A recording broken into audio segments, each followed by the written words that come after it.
Gdzie są moi przyjaciele, bojownicy z tamtych lat? Zawsze było ich niewielu, teraz jestem sam. Co to za pan?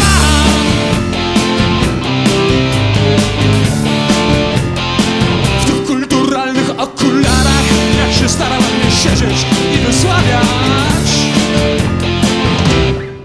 Ach, co za ton, za ukłon, co miara w każdym zdaniu. I jakie mądre przekonania,